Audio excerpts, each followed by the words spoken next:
Welcome to Healthy Vegan Living. My name is Gary. Today, in this video, I'm going to show you how to fix your chocolate fudge that did not set. And what happened is, I made several versions of chocolate fudge, and no matter what I did to it, I could not get it to be nice and hard like the chocolate fudge that you see at bakeries. But I did solve it, and that's what this video is about. Welcome to Healthy Vegan Living, a whole food, plant-based lifestyle.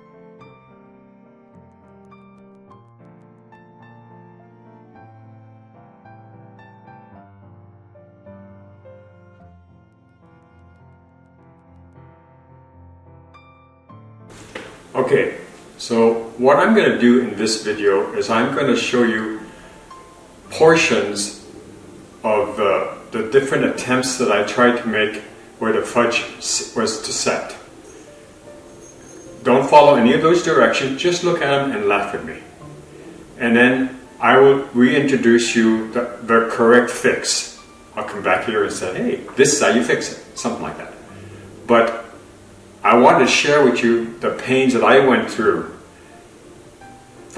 Recipes work, but when you start to change them like I've been doing, or you decide to say, you know, I'm going to combine 3 or 4 of them together, things happen, and that's exactly what happened to me. They didn't set.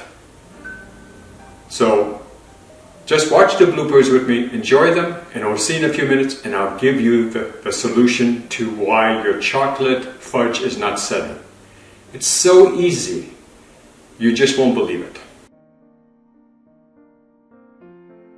So this is called no-bake fudge. Basically, is you're not going to be cooking it in the microwave or in the oven, and it's very simple ingredients. And all the fudges, if you take a look at any of the recipes, they're all basically the same. So what I've done is I've looked at different recipes and combined.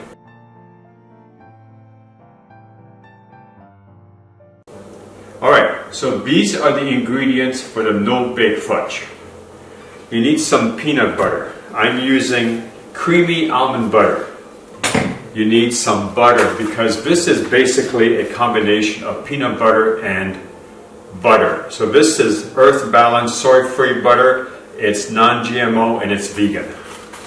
You'll need a teaspoon of pure vanilla extract. I like to use McCormick. You're going to need a beater because what we want to do is we want to beat this thing silly, smooth as possible. You're going to need parchment paper. I get this at Sam's Club. And you're going to need here's the parchment paper. You're going to need an 8x8 pan. It's right over here flopping around. And to make sure it's 8x8, I used this measuring thing. And I measured it. And 8x8, surprisingly, the bottom of this thing is 8x8, but the top kind of stretches out a little bit, kind of like a little fun with it. Once you beat everything, you're going to just put it inside it there, and you're going to stick it in the fridge for 2 hours. As soon as it firms up, you cut it up in little pieces, you put it in little gift bags, and out the door it goes! Alright, confectioner's sugar. I don't have any of that stuff. What are you going to do? You're going to have to make your own. You're going to take your vegan sugar, in this case it's Morena pure cane sugar. You're going to put it in a machine, something like this. Oh, you can't see it. And you're going to make your own powdered sugar. And you can buy powdered sugar that's vegan, it's just that it's going to take more time. Alright, so we're going to get started on this, and I hope you enjoy this quick, easy, no-bake fudge that everybody right now is showing on the internet. Okay, so I've put in the sugar a little at a time, and now I am on my last, maybe 1/8 of a cup. What I've noticed is the batter is still pretty thick. You just need to think about it. There's no eggs in here. There's nothing that's no dairy in here in case you have dairy problems. We use vegan chocolate chips with no milk fat in it, no dairy. So this is 100% vegan. This is in my refrigerator. This is the shelf, the middle shelf. That's the fudge. This is a very cold refrigerator, and we always have to be careful about it. But for the fudge, it's perfect. Okay, So we'll see you in about 2 hours, or we'll see you later, so I can show you how to cut it. No bake fudge. You don't need a microwave to cook it. You don't need an oven. You don't need a stovetop. Everything is easy to put together. All local ingredients, no bake fudge. Come and see how it turns out. What I changed is I added a 1/3 cup of sugar. I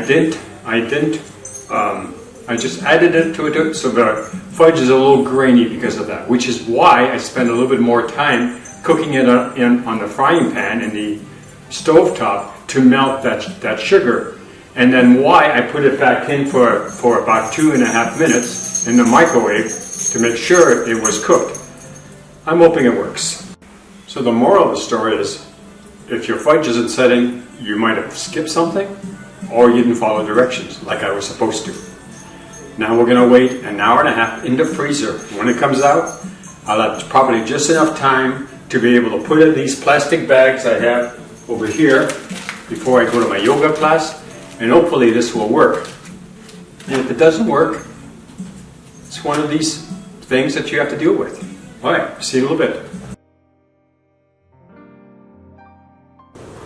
So try as I might, the fudge, though it tastes wonderful, a little grainy now because I've added the granulated sugar, did not set. Half of the ingredient is like half a cup of peanut butter or your fat ingredient. So I said to myself, well, since I have fudge that isn't setting, that's going to be my fat portion of it. That's going to be the fat that isn't working. It may have too much peanut butter in it, or it may have too much cashew butter in it, or it may have too much vegan butter in it. It's just not setting no matter what I do. And the other half is a full cup of chocolate chip. So this giant bowl here has got 2 cups of basically fat or fudge that isn't cooperating. Exactly 2 cups. And I've added 4 cups of vegan chips. And so what I've done is I'm melting it in the microwave, because that is really the easiest and fastest way to do this. So once I have it all melted, then I'm going to apply it into this pan that I've been using. And it's a much larger portion than I'm used to using. I might actually have to use a bigger pan, which is great, because if it sets correctly, then it won't make a difference how big the pan. There'll just be a nice thick piece. So that's what the goal is. And we'll let you know what happens. But I can make this fudge, and it can last up to 3 months in the freezer. So we're getting really close. So then what we do, every time it comes out, we mix it again. And every time I look at it, I see less and less chips. And that's what you want. You don't want to see a single chip in there.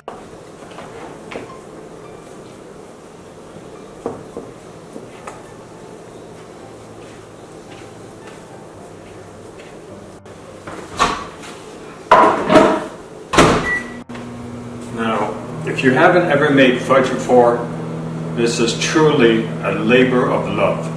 It should be really easy to make fudge, but when you start changing the recipes to try to make it more your own, everything changes. And then that's exactly what happened to me.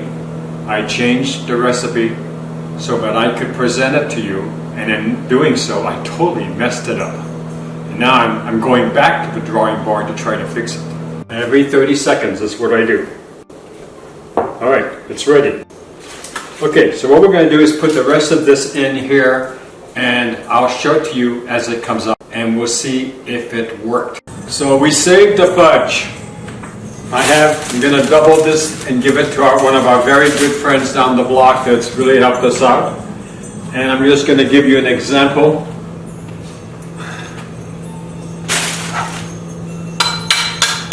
That's exactly what I was looking for, hard fudge. And how do you solve the problem? You just do a 1-to-2 ratio.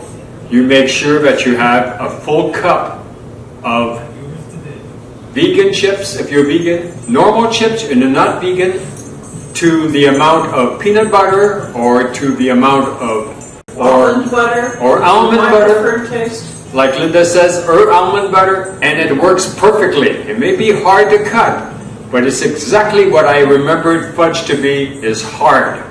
Well, thanks a lot for watching. Thanks for watching all my bloops. I hope you have a wonderful New Year's, and we'll see you soon. Bye-bye now. If you like what you see, subscribe. And if you like this video, give us a thumbs up. Thank you for watching.